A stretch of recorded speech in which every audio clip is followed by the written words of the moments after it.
సాధారణంగా ఏ దేశం మీదైనా దాడి చేయాలంటే తగినంత మంది సైనికులు, ఆయుధాలు మరియు డబ్బుంటే సరిపోతుంది. కానీ భారతదేశంపై దాడి చేయడం దాదాపుగా అసాధ్యం. దానికి కారణం కేవలం భారత సైన్యం, టెక్నాలజీ లేదా ఇతర దేశాలతో ఉన్న రిలేషన్స్ మాత్రమే కాదు. అసలైన కారణం భారతదేశం యొక్క జియోగ్రఫీ. చైనా లాగా భారతదేశానికి మనుషులు నిర్మించిన పెద్ద పెద్ద గోడలు లేవు. కానీ భారతదేశానికి పర్వతాలు, అడవులు, ఎడారులు, సముద్రాలు రక్షణగా ఉన్నాయి. భారతదేశానికి నార్త్లో మంచు పర్వతాలతో నిండిన ఒక భారీ గోడ ఉంది. వాటిని మనం హిమాలయాలు అని పిలుస్తాం. ఇవి భూమిపైనే అత్యంత ఎత్తైన పర్వత శ్రేణులు, మౌంటైన్ రేంజెస్. హిమాలయాల్లోని ప్రతి ఒక్క కిలోమీటర్ చాలా ప్రమాదకరమైనది.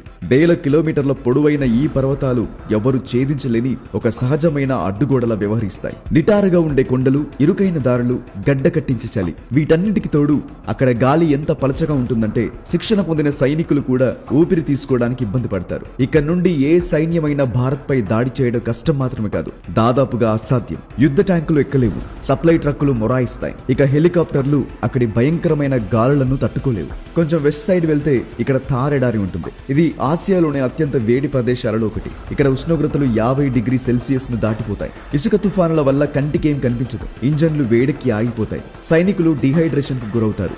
భారీ సైన్యాలు కూడా ఇక్కడ ముందుకు కదలలేక ఆగిపోతాయి. 1971 బంగ్లాదేశ్ ఫ్రీడమ్ తర్వాత పాకిస్తాన్ ఈ ఎడారిని దాటడానికి ప్రయత్నించి ఘోరంగా విఫలమైంది. ఇక నార్త్ ఈస్ట్ లో మనకు 7 సిస్టర్స్ 7 రాష్ట్రాలుంటాయి. నార్త్ ఈస్ట్ ప్రాంతంలో దట్టమైన అడవులు, భారీ వర్షపాతం, నిటారుగా ఉండే కొండలు మరియు ఇరుకైన లోయలుంటాయి. ఈ ప్రాంతం గెరిల్లా యుద్ధ తంత్రాలకు మరియు ఆకస్మిక దాడులకు అనుకూలంగా ఉంటుంది. కానీ భారీ సైన్యాలు చొరబడ్డానికి ఏ మాత్రం వీలుండదు. రెండో ప్రపంచ యుద్ధ సమయంలో జపాన్ దళాలు మయన్మార్ మీదుగా ఈ దారిలోనే ఇండియాలోకి రావాలని ప్రయత్నించాయి. కానీ ఇక్కడి భౌగోళిక పరిస్థితులు వారిని అడ్డుకున్నాయి. మరి ఎవరైనా సముద్రం నుండి దాడి చేయాలని ప్రయత్నిస్తే అది కూడా చాలా కష్టం. దక్షిణ దక్కన్ పీఠభూమి ఉంది. దీనికి ఒకవైపు అరేబియా సముద్రం వద్ద పశ్చిమ కనుమలు, మరోవైపు బంగాళాఖాతం వద్ద తూర్పు కనుమలు రక్షణగా ఉన్నాయి. ఇవి దట్టమైన అడవులు, భారీ వర్షాలతో కూడిన ఎత్తైన పర్వత శ్రేణులు. ఇక్కడ ఒక సైన్యం ల్యాండ్ అవ్వడం అంత సులభమైన విషయం కాదు. వీటన్నిటికి తోడు 130కి పైగా యుద్ధ నౌకలు, సబ్మెరైన్లు మరియు ఎయిర్ క్రాఫ్ట్ క్యారియర్లతో కూడిన భారత నావిక దళం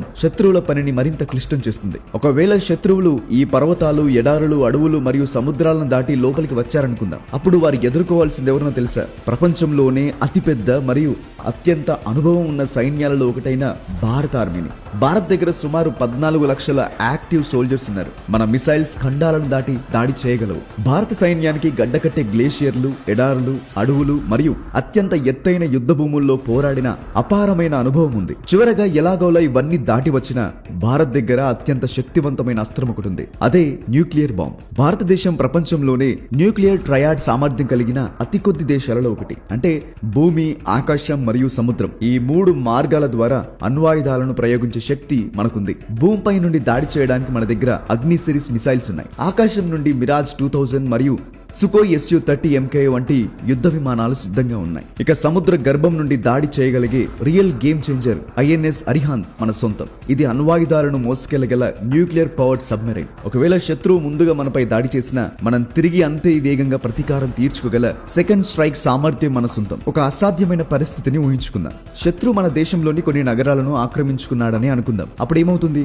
భారతదేశం యొక్క అసలైన బలం దాని ప్రజలు. 150 కోట్ల మంది భారతీయులు. ఏ ఆక్రమణదారు కేవలం సైన్యాన్ని మాత్రమే కాదు, ప్రతిఘటించే, నిరసన తెలిపే మరియు ఎదురుదాడి చేసే పోరాట స్ఫూర్తి కలిగిన లక్షలాది మంది సామాన్య పౌరులను ఎదుర్కోవాల్సి ఉంటుంది. ఇంతటి వైవిధ్యం మరియు జనాభా కలిగిన దేశాన్ని ఏ ఆధునిక శక్తి కూడా ఇప్పటి వరకు విజయవంతంగా ఆక్రమించుకోలేకపోయింది. ఒకవేళ ఆక్రమించాలని ప్రయత్నించినా వారిపై జియోపొలిటికల్ ఒత్తిడి ఉంటుంది. భారత్ ఒంటరి దేశం కాదు. ఇది అమెరికా, యూరోప్, రష్యా మరియు జపాన్ వంటి దేశాలకు అత్యంత ముఖ్యమైన పార్ట్నర్. భారత్ పై ఏ చిన్న దాడి జరిగినా ప్రపంచవ్యాప్తంగా ఆ దేశంపై ఆంక్షలు, వ్యతిరేకత మొదలవుతాయి. నేటి ప్రపంచంలో భారతదేశంపై దాడి చేయడం అనేది కేవలం సైనిక పరమైన రిస్క్ మాత్రమే కాదు, అది ఒక ఆర్థిక విపత్తుకు దారితీస్తుంది. సో గైస్, చూసారు కదా, that is our great India. Video నచ్చితే లైక్ చేసి మీ అభిప్రాయాన్ని కింద కామెంట్ చేయండి. మరొక ఇంట్రెస్టింగ్ టాపిక్ తో నెక్స్ట్ వీడియోలో మళ్ళీ కలుద్దాం. Thank you for watching.